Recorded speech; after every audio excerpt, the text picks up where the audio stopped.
AI-171 की सिर्फ 35 second की फ्लाइट थी, जिसमें टेक ऑफ के 7 सेकंड बाद में दोनों इंजन बंद हो गए क्योंकि इनकी फ्यूल सप्लाई बंद हो गई। पायलट अपने को पायलट से पूछता है, तुमने इंजन बंद क्यों किया? को पायलट का जवाब आता है, मैंने बंद नहीं किया। फ्लाइट के 12 सेकंड बाद में रेट टरबाइन एक्टिवेट होता है, जो फ्लाइट के क्रूशियल कंपोनेंट को सप्लाई देता है। पायलट तुरंत वापस दोनों इंजन की फ्यूल सप्लाई ऑन करते हैं और 17 सेकंड बाद में इंजन 1 स्टार्ट भी हो जाता है। लेकिन अब तक एयरक्राफ्ट काफी नीचे आ चुका था और यह इतना थ्रस्ट क्रिएट नहीं कर पाता है कि यह एयरक्राफ्ट को वापस ऊंचाई पर ले जाए। 22 सेकंड पर इंजन नंबर 2 भी स्टार्ट होता है, लेकिन यह फ्यूल इग्निशन तक नहीं पहुंच पाता और यह इंजन कंप्लीटली एक डेड इंजन की तरह ही रहता है। टेक ऑफ के 36 सेकंड बाद में एयरक्राफ्ट कंप्लीटली थ्रस्ट क्रिएट करने में फेल हो जाता है और जमीन पर आकर गिर जाता है। गिरते टाइम इसमें लगभग 1 लाख लीटर से भी ज्यादा फ्यूल अवेलेबल था, जो एक भयंकर धमाका करता है।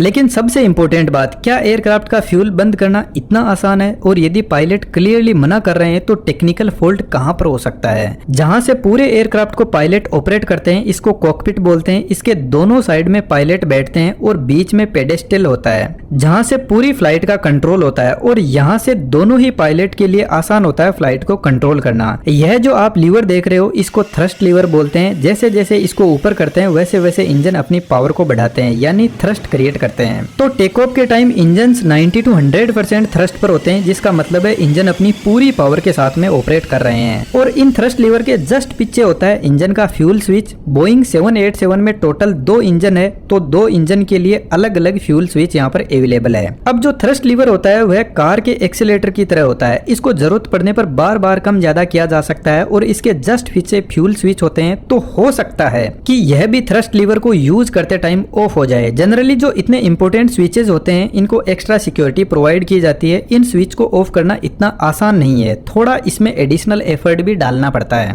बाय डिफॉल्ट ये लॉक होते हैं, तो जब इनको ऑफ करना होता है तो पहले स्विच को ऊपर की तरफ पुल किया जाता है, उसके बाद में यह ऑफ हो सकता है। जो मेन पायलट होता है वो काफी एक्सपीरियंस्ड होता है। यदि को पायलट कुछ ऐसी एक्टिविटी करता है तो विजन एकदम क्लियर होता है, उसको अंदाजा लग जाता है कि पास में बैठे इंसान ने कुछ किया है। तो फिर हाई चांस है कि फ्यूल किसी मैकेनिकल फॉल्ट की वजह से बंद हुए हों, क्योंकि जब इन स्विच को वापस ऑन किया गया तो जो इंजन का रेस्पॉन्स था उसको देखकर लगता है कि हो सकता है एयरक्राफ्ट में और भी फॉल्ट अवेलेबल थे। एक्चुअल में इंजन के साथ में क्या हुआ इसको तो हम डिटेल में समझेंगे, लेकिन एनिमेशन की हेल्प से कॉन्सेप्ट समझना आसान होता है। यदि आप भी ऐसा एनिमेशन सीखने में इंटरेस्टेड हो तो हमने जेट इंजन को स्टार्ट करने में कम से कम 15 से 20 सेकंड का टाइम लगता है, क्योंकि जेट इंजन के अंदर मल्टीपल कंप्रेसर और टरबाइन लगे रहते हैं। तो इंजन को स्टार्ट करने के लिए सबसे पहले एक्सटर्नल मोटर की हेल्प से हाई प्रेशर कंप्रेसर को रोटेट करवाया जाता है। जब इंजन फुल स्पीड में होता है तो यह कंप्रेसर 10,000 आरपीएम या इससे भी ज्यादा हाई स्पीड में ऑपरेट करता है।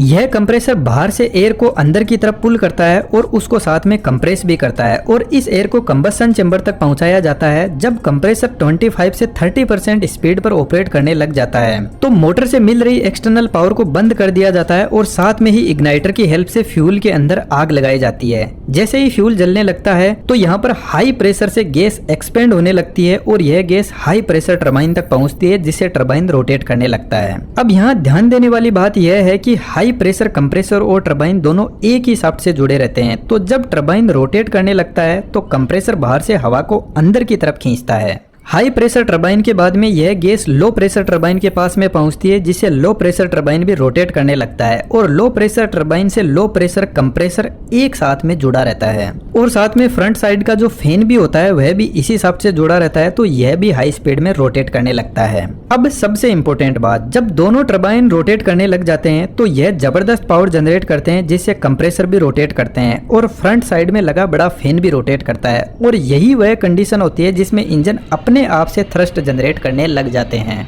जब तक कंबस्शन चेंबर में फ्यूल नहीं जलता तब तक इंजन अपने आप से थ्रस्ट क्रिएट नहीं कर सकते। और यह जो प्रोसेस होती है जिसमें लो प्रेशर कंप्रेसर को 25 से 30% स्पीड तक पहुंचने के लिए मोटर को कम से कम 10 से 15 सेकंड लगती है और उसके बाद में फ्यूल जलता है, फिर टरबाइन चलते हैं, तब जाकर इंजन थ्रस्ट जनरेट करने लगता है। तो इसमें 15 से 20 सेकंड का टोटल टाइम लग जाता है। अब बोइंग के एयरक्राफ्ट में टेक ऑफ से 17 सेकंड बाद में इंजन 1 वापस स्टार्ट होता है, जिसमें प्रॉपर थ्रस्ट क्रिएट करने में कम से कम 20 सेकंड का टाइम लगता है। तो जब तक यह अपनी पावर इंक्रीज करने लगा तब तक तो एयरक्राफ्ट जमीन पर आकर गिर गया, क्योंकि यह टोटल 190 मीटर की हाइट पर ही था।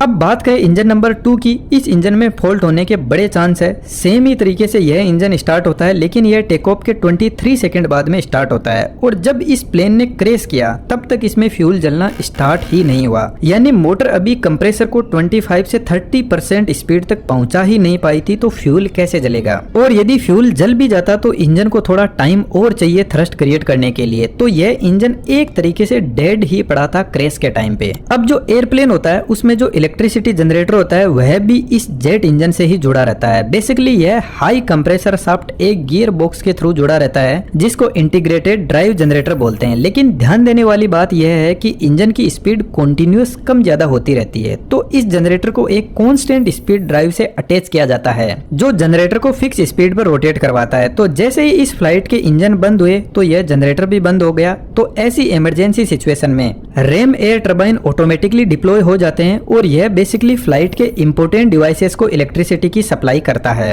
अब आपके दिमाग में एक क्वेश्चन आ सकता है कि फ्यूल को बंद करने का ऑप्शन ही क्यों दिया रहता है, हमारे गाड़ियों में तो ऐसा नहीं होता। और सिंपल सी बात है, जब एयरक्राफ्ट उड़ रहा होता है तो फ्यूल को बंद करना ही क्यों है। फ्यूल को बंद करना ही एक तरीके का बहुत बड़ा रिस्क है। तो जेट इंजन एक बहुत ही कॉम्प्लिकेटेड इंजीनियरिंग होती है। यह बहुत लॉन्ग टाइम तक हाई स्पीड में ऑपरेट करते हैं, जिसकी वजह से कई बार हो सकता है कि इंजन के अंदर आग लग जाए। तो जब प्लेन बहुत हाइट पर होता है तो यह कुछ टाइम के लिए अपने इंजन को बंद कर सकता है। जब इंजन का टेम्परेचर कंट्रोल्ड होता है तो इंजन को वापस से रीस्टार्ट किया जाता है। और जब एयरक्राफ्ट अच्छी हाइट पर होता है तो यह स्टेबल होते हैं और इनके पास में अच्छा टाइम होता है, तो इंजन थोड़ा बहुत नीचे भी आ गया तो ये वापस अपनी हाइट को अचीव कर लेते हैं। बोइंग एक अमेरिका की कंपनी है और जिस तरीके से अमेरिकन मीडिया बोइंग को डिफेंड करने में लगा है और यह जो प्रीलिमिनरी रिपोर्ट आई है, इसके आधार पर एक बात तो कही जा सकती है कि दाल में कुछ काला है। अमेरिकन मीडिया और यह रिपोर्ट क्लियरली इंडियन पायलट को मेंटली डिस्टर्ब प्रूव करने में लगे हुए हैं। हालांकि पायलट की मेंटल प्रॉब्लम की वजह से भी पहले भी कुछ फ्लाइट में क्रैश हुए हैं, लेकिन AI-17 में क्लियरली बोइंग के एयरक्राफ्ट में फॉल्ट दिखाई दे रहे हैं।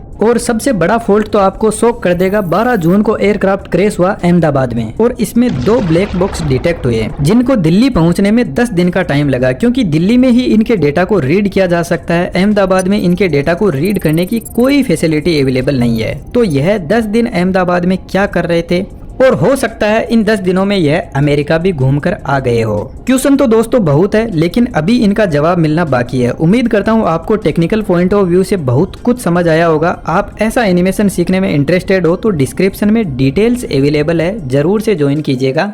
Thank you.